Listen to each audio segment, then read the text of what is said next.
Well, hello, and good morning. This is Dr. Yonette with another episode of Read Time with Baby. How are you? How are you? It's the first day of June. Can you believe it? The year is just flying by, and I know you're having such great fun reading with Baby and seeing Baby grow and experiencing new words and cultures and the way learning takes place through books and through those experiences with repeating words and reading for yourself. Today, I want to review a little bit because some of the words that we have been introduced so far, we have done from A to D. Some of those letters, I should say, have sounds that you can associate with other things in your environment or other body parts. For example, the vowel sounds, you can associate them with different things. So when you say A says ah, ah. And when you say E, which is what we are talking about today, the letter E, you say eh, eh. E says eh. Except when E is a long vowel sound, and we're not getting into that right now. E is going to say A, E. But today, E says eh. So you can have Baby put the hand to the ear and say eh, eh. When you look at the letter E, we're going to look at E. This is lowercase e and uppercase E. Lowercase e and uppercase E. We're looking at the letter E today, and E says eh, eh, eh. Now, E is for, there is my stuffed elephant. I can't dare have a big elephant in my house, so here's my model. You look for objects and things in your environment and associate them. E is for elephant. E is for ear. E is for egg. I'm sure by now some of your children are using eggs as food like eggs. So when you crack an egg, let him or her know E is for egg, and E says eh. Now in my environment, I have this, and this is exfoliating powder. E is for exfoliating. E is for exfoliating. That's a big word. But you know what? The magic of learning is just introducing whatever you need to introduce to Baby whenever you choose. If you give him little small words, he is going to grow up on that tiny diet. But if you introduce him or her to the words that are important to you, if you're in the medicine and you introduce him to words like femur and tibia and those kinds of things, Baby is going to grow up knowing those words. E is for exfoliating. Now, I want you to keep in mind that as we go through our E sound today, that you need to make sure that Baby or your toddler or your middle schooler or whoever it is that needs to be with us this morning is right here, sharing. And I'm mixing it up this morning. We're going to do a story. We've been doing a lot of genre that is nonfiction. Let's do a little story. Since we had E is for elephant, we are going to talk about or read about Elmer the elephant. Okay, and you can tell from the pictures that this is a Walt Disney classic book. So this book was given to my son when he was way little by Ben Blaze. If you remember, Ben, yes, thank you. We still have the book. E is for Elmer. Elmer, elephant. Elmer, elephant. Let's see what this story is about. One fine day, all the animal children in the forest were invited to Tilly Tiger's birthday party. The lion, the rhinoceros, the hippopotamus, the monkey, the fox, the raccoon, the chipmunk, and even Elmer the elephant was invited. Wow. Elmer was a very pleasant little elephant, and Tilly liked him a lot. But the other animals teased him and made fun of him because of his trunk. He was the only creature in the forest with such a long curly nose, and the others used to laugh and laugh when they saw it. Naturally, that made Elmer sad when it happened. But otherwise, he was a very happy young elephant. So on this birthday, and away went Elmer through the forest, skipping and whistling a little tune and picking a bouquet of flowers for Tilly. When he came to Tilly's gate, he stopped and peeked shyly over it at the party. All the animal children were gathered around the table in the yard singing to Tilly. Okay, let's get comfortable. So they were singing to Tilly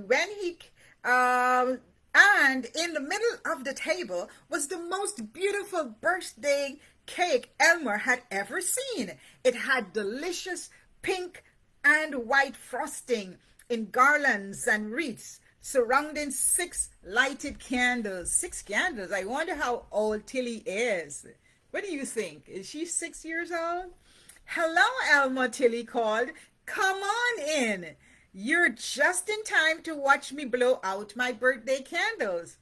Then Tilly saw the flowers Elmer was carrying. Oh, Elmer, are those flowers for me? She asked. How sweet of you.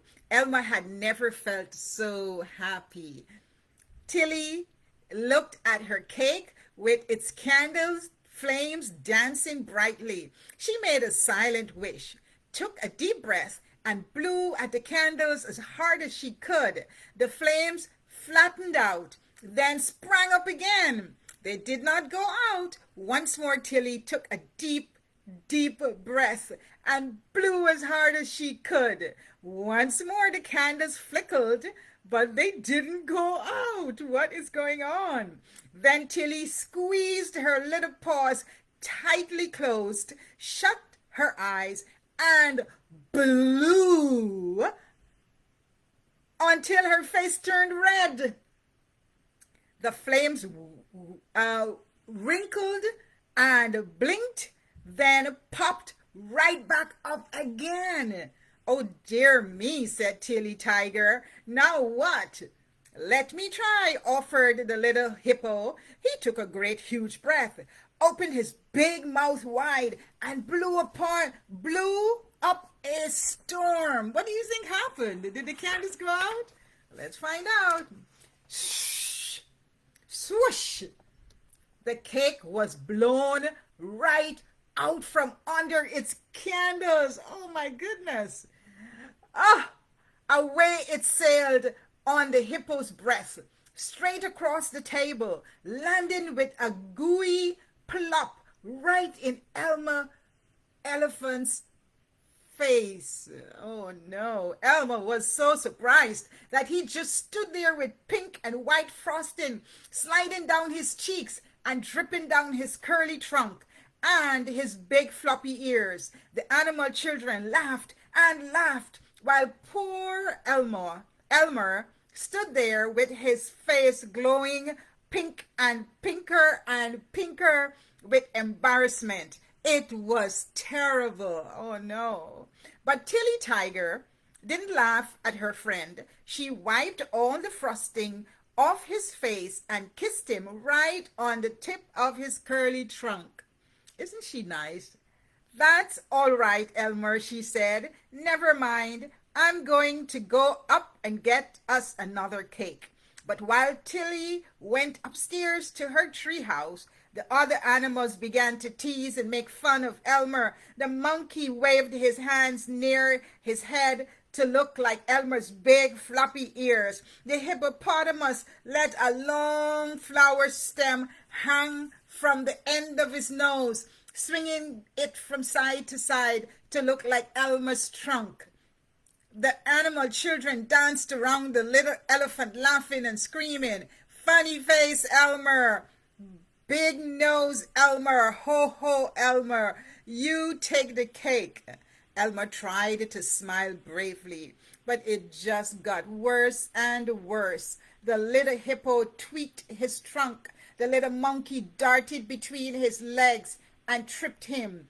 Down tumbled Elmer, and over he rolled. Over and over he went, bouncing down the hill, spinning through the gate until he rolled plunk, smack up against a coconut tree. Oh, the coconuts dropped down and some of them fell on Elmer. That hurt. The little elephant sadly picked himself up and headed towards the forest. He felt terrible. When he came to a pond, he looked at his reflection in the water. It was true. He did have an awful long trunk. Elmer tried to roll it up into a ball, but it unrolled. He tried to tuck it inside his shirt, but it wouldn't stay tucked. He even tried to tie his trunk into a knot, but it came undone and hung down as long as ever. Oh my goodness, what is going to happen to Elmer? What do you think? Two big tears trickled down Elmer's cheeks. It was hopeless. Just then, he heard a voice from above him. "Are you having nose trouble?" it asked. Elmer wiped his eyes and looked away, way up into the treetops. Old Mr. Giraffe was smiling down at him through the leaves. "How did you know?" Elmer asked. "Just figured, Elmer, just figured," said Mr. Giraffe kindly. "Used to have the same problem with my long neck. Lord, how I got teased and laughed at till they saw how I could eat all the tender top leaves no one else could reach. Then they stopped laughing. Same thing with those noses." Elmer sniffled and brushed away his tears. "You want to see some funny-looking beaks?" Mr. Giraffe continued. "Just watch those pelicans over there with those big bags under their beaks. Those fellas are too busy eating all the good fish they could scoop up in their beak to worry about being laughed at. Same with your trunk. You'll find plenty of use for it. Don't worry." Just then, there was the noisy clang, clang, clang of a fire engine, and the pelicans flew up into the air, cawing loudly. Above the treetop, Mr. Giraffe could see smoke. "Looks like a fire," he called down to Elmer. "Jump on and we'll have a look." Mr. Giraffe looped up the hill with Elmer hanging onto his neck. "It's Tilly Tiger's tree house," cried Elmer when they came close to the fire. "And she's up there on top of that high pole with her fire all around her. Oh my goodness, oh my goodness." "Don't worry, son," said Mr. Giraffe. "We'll save Tilly all right." All right, let's see what happens to Tilly. Can Elmer and Mr. Giraffe save Tilly? The other animal children were scurrying around on the ground every which way. They held out a blanket for Tilly to jump down into, but a piece of blazing wood dropped onto it, and the blanket went up into flames.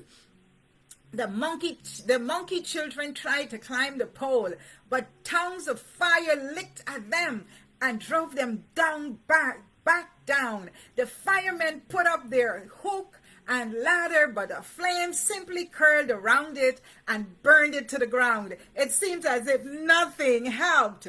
But then Mr. Giraffe and Elmer had a plan. Elmer climbed up on Mr. Giraffe's head.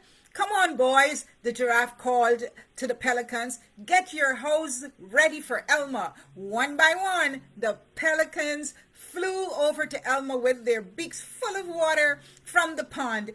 Elmer sucked up the water into his trunk, aimed it at the fire, and whoosh! He sprayed a stream of water on the flames. Again and again, he filled his trunk from the pelican's beaks and sprayed until the fire sizzled and went out.